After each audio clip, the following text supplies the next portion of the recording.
Bienvenue dans Spirit Cookie, bienvenue à chacune et à chacun. Merci d'écouter ce podcast. On arrive à la 7e parole de Jésus-Christ. On est dans ce thème de la saison 8 qui concerne les paroles que les évangiles nous donnent concernant la personne de Jésus. Et aujourd'hui, 7e et dernière parole de Luc 23, 46. Jésus s'écria d'une voix forte, « Père, je remets mon esprit entre tes mains. » Après avoir dit ces paroles, il expira.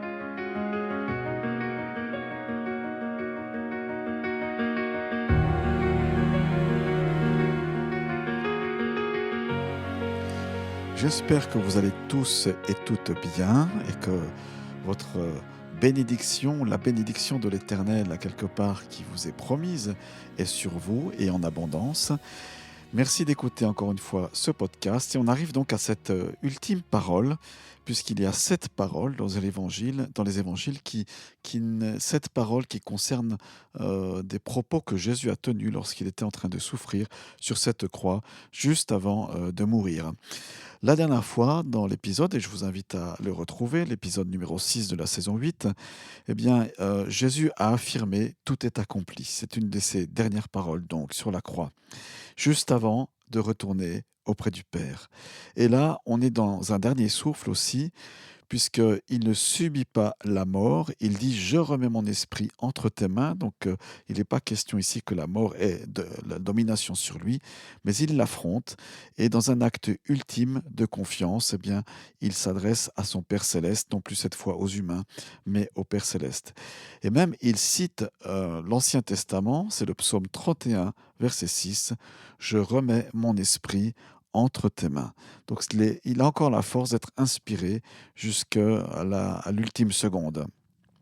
Cette parole de Luc 23, 46, c'est finalement quelque chose qui va comme sceller l'acte rédempteur par la confiance.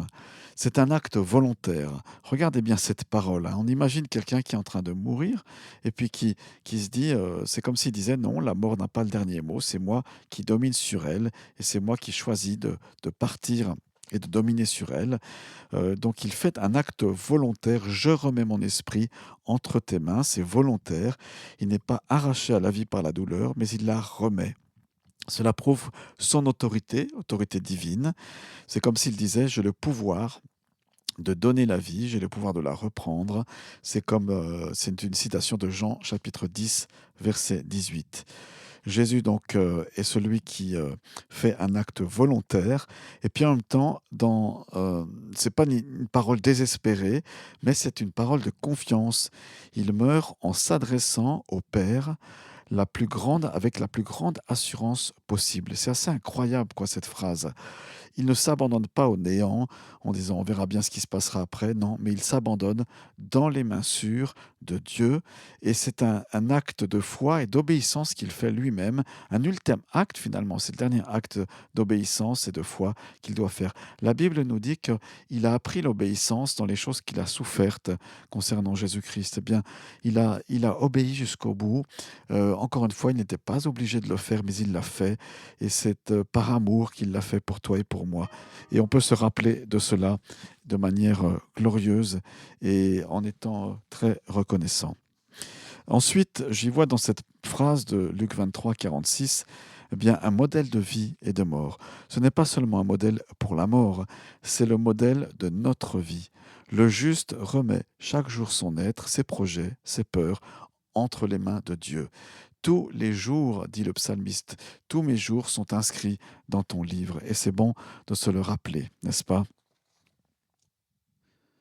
Alors pour toi qui écoutes ce podcast, eh bien, c'est peut-être le moment de se dire oui, mais ou de remettre ta vie dans les mains de Dieu, non pas parce que c'est l'ultime seconde, enfin quoique on ne sait pas, bien sûr, mais de lui faire confiance pour la durée de ton existence, de ne pas craindre l'avenir et de mettre ta foi, oui, complètement dans les mains de Dieu. Il sait ce qu'il fait, il est un Dieu aimant, la Bible nous dit qu'il est comme un potier qui forme un vase, eh bien ta vie c'est ce vase-là. Et si tu le fais entièrement confiance, tu ne seras jamais déçu, nous disent les Écritures.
sommes toujours à l'écoute de Luc 23, 46, de la saison 8 de ce podcast Spirit Cookie, et qui nous parle de l'ultime parole de Jésus-Christ dans l'évangile donc de Luc. Comment comprendre cette parole aujourd'hui? J'en ai déjà un petit peu parlé avec vous, puisque c'est la dernière parole de Jésus. C'est une invitation à l'abandon. Chaque jour, on peut se confier, et je suis appelé à confier non seulement ma mort future, mais aussi ma vie quotidienne entre les mains de Dieu, mes enfants, mes finances, mon travail, mes relations. Rien n'est plus sûr, écoutez-moi bien, rien n'est plus sûr que d'être abandonné au Père et à ton Père céleste, au Dieu qui est le Dieu de sécurité, le Dieu d'amour et de compassion. Il y a une sûreté dans l'abandon, de l'abandon. Confier, ce n'est pas s'en remettre au hasard. Quand on fait cela, ce n'est pas en disant on verra bien ce qui se passera après. Non, c'est déposer dans les mains du Créateur, celui qui m'aime et qui a pour moi le meilleur plan. Donc voilà, à nous de poser cela, de le faire dans un acte volontaire, non pas par crainte ou par panique, mais de le faire volontairement et en pleine conscience. Dans les mains de Dieu, c'est être sur le cœur de Dieu, le lieu du repos et le lieu de la paix. Troisième point, donc c'est bien sûr, premier point, c'était confier chaque jour sa vie au Seigneur. Les mains de Dieu sont des mains sûres, c'est la sûreté de l'abandon. Et puis, il faut se rappeler quand même, en tant que croyant, et j'espère que c'est bien votre cas, croyant en Jésus-Christ et en son sacrifice, la mort n'est qu'un passage. Grâce à Jésus, la mort du croyant, c'est pas une fin terrible, n'est-ce pas? On n'a pas besoin, on n'aurait pas besoin, enfin c'est la coutume en Occident, de s'habiller aux couleurs foncées lorsqu'il y a un enterrement, une cérémonie, un ensevelissement de quelqu'un. Si on sait que cette personne est au Seigneur, on aurait juste à besoin, au-delà de la tristesse, parce qu'il y a une séparation, bien sûr, mais on aurait juste besoin de se réjouir et d'imaginer cette personne dans la présence de Dieu. Cela nous suffit et c'est déjà un début de deuil et de consolation. Grâce à Jésus, donc cette mort du croyant n'est plus une fin terrible, mais c'est un passage, une remise confiante entre les mains du Père, comme un enfant qui s'endort. Voilà, n'est-ce pas magnifique de penser cela? Alors, comme on le fait et comme on a l'habitude de le faire dans cette série, moi je vous invite à prier, et puis si vous êtes d'accord avec moi, vous pouvez mettre sur pause et dire Amen, faire votre propre prière ou dire Amen à la prière que je vais faire. Père Céleste, je te remercie de ce modèle de confiance au travers de cette parole de Jésus qui était en train de mourir sur la croix et de rendre son dernier soupir. Je dépose ma vie, mes inquiétudes, mon avenir, mes biens, mes proches entre tes mains. Apprends-moi à vivre aujourd'hui et à mourir dans la confiance absolue en toi. Accorde-moi cette paix qui dépasse toute intelligence et que je puisse la garder tout au long de cette journée, de cette nuit à venir. Merci Seigneur. Amen.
Belle musique, n'est-ce pas? En tout cas, de circonstances certainement.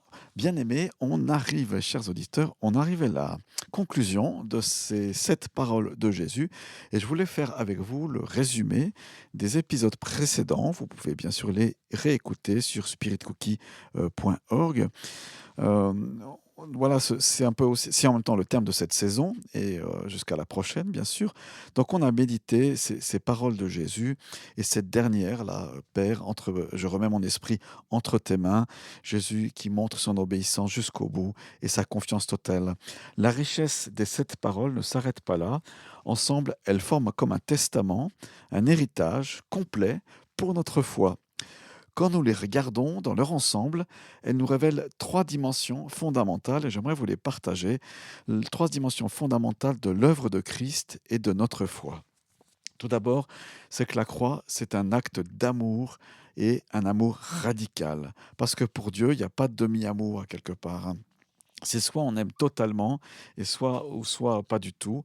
Donc ça nous parle de l'axe vertical, la croix avec sa poutre verticale d'abord, qui nous montre donc cet amour radical. Ces 3 paroles que je vais dire là, qui sont issues des 7, Père, pardonne-leur, c'est une démonstration que l'amour de Dieu est plus grand que notre haine. C'est l'intercession pour nous et pour nos ennemis. Ensuite, mon Dieu, pourquoi m'as-tu abandonné? Ben, c'est l'identification à notre péché, parce que Jésus a été péché pour nous. Il y a une rupture entre la relation entre son Père et lui, parce qu'il a enduré cette séparation à cause du péché. Et puis 3, quand il dit, Père, je remets mon esprit entre tes mains, cette parole d'aujourd'hui, ben, c'est une obéissance. Donc 3 points ici, dans ce premier point, si vous voulez, c'est Père, pardonne-leur. Mon Dieu, pourquoi m'as-tu abandonné? Et je remets mon esprit entre tes mains, eh bien c'est l'intercession, l'identification et l'obéissance. Hein, gloire à Jésus, il nous a fait tout cela dans ce premier point que je rappelle. La croix, c'est avant tout l'histoire d'un Dieu qui fait tout pour nous ramener à lui, parce que l'humanité est égarée sans lui. Deuxième point, ben la croix, c'est un accomplissement total. C'est une mission qui est achevée. Ces paroles de Jésus ne sont pas des paroles d'échec, mais au contraire des paroles de victoire. Aujourd'hui, il dit au brigand, hein, tu seras avec moi dans le paradis de Dieu. Il lui promet un salut immédiat, gratuit, accessible à la dernière minute par la simple foi. On se rappelle que la foi pour Dieu est très importante. Ensuite, quand il dit j'ai soif, bah, c'est la preuve de son humanité et de l'accomplissement de toutes les prophéties le concernant, montrant que le plan de Dieu est parfait, même dans les moindres détails, même si c'est un plan de souffrance, de douleur qui passe par la mort. Dans cette parole extraordinaire, quand il dit tout est accompli, eh bien c'est l'affirmation que la rédemption, c'est-à-dire le fait qu'il te rachète, c'est une œuvre qui est parfaite, que ta dette concernant ton péché est intégralement payée. Rappelez-vous, c'est le mot tétélestai. Nous n'avons rien à ajouter, ni moi, ni toi. La croix, c'est le lieu où la mission de Dieu trouve son point final glorieux. Ensuite, la croix, et je termine avec ça, eh ben, c'est la naissance d'une nouvelle communauté. C'est la relation horizontale avec la poutre, hein, les 2 poutres de la croix. Jésus n'est pas concentré uniquement sur le Père et sa mission. Il a aussi pris soin des hommes. Femme, voici ton fils. Alors c'est vrai que cette phrase, elle détonne par rapport aux autres, mais elle est là. Et c'est l'établissement d'une nouvelle famille spirituelle. L'Église devient un lieu de soutien, de responsabilité mutuelle. On est unis entre frères et sœurs parce que Christ est devenu notre grand frère. Et cet amour du Christ nous lie les uns aux autres. Voilà, petit résumé de ces 7 paroles. J'espère que ça vous a encouragé. Si c'est le cas, n'hésitez pas à noter cet épisode, la série même, et puis à mettre un commentaire. Vous allez sur spiritcookie.org. Ces 7 paroles de Jésus, pour moi, me rappellent que nous sommes des gens pardonnés, des gens qui jouissent d'un salut acquis, qui sont appelés à vivre dans une communauté d'amour, bien dans la mesure où on le souhaite et on met notre foi en Dieu pour cela. Elle nous invite à ne jamais nous contenter de la surface des choses, mais à regarder au-delà du bois de la croix, au-delà du sang, pour voir le cœur battant de la foi chrétienne. C'est quoi? C'est l'amour de Dieu qui a tout donné pour nous. Quelle grâce, hein? Quelle grâce! Nous pouvons que le remercier et l'adorer. Jésus, lorsqu'il remet son esprit entre les mains du Père, il a ouvert une voie, mais ce n'est pas la fin de l'histoire, car la confiance au Père n'est jamais vaine. Encore une fois, mettre sa confiance en Dieu, on n'est jamais déçu. Alors que je vous parle, là, je me pose la question si une prochaine série dans Spirit Cooking ne serait pas de parler de la résurrection et de tous les bienfaits que ça nous procure. Je ne sais pas, pourquoi pas. Question ouverte, c'était pas prévu que je le dise, mais voilà, pourquoi pas. Dans les commentaires, faites-le moi savoir. Alors puisse cette parole vous accompagner, vous transformer, vous donner la force de vivre chaque jour dans cette liberté de Christ. Merci en tout cas d'avoir suivi cette saison 8. Rendez-vous à la saison prochaine. N'hésitez pas à aller voir spiritcookie.org et puis que Dieu vous bénisse abondamment. Ciao, ciao, c'était Laurent de Spirit Cookie. Je prie pour vous. Ciao, ciao.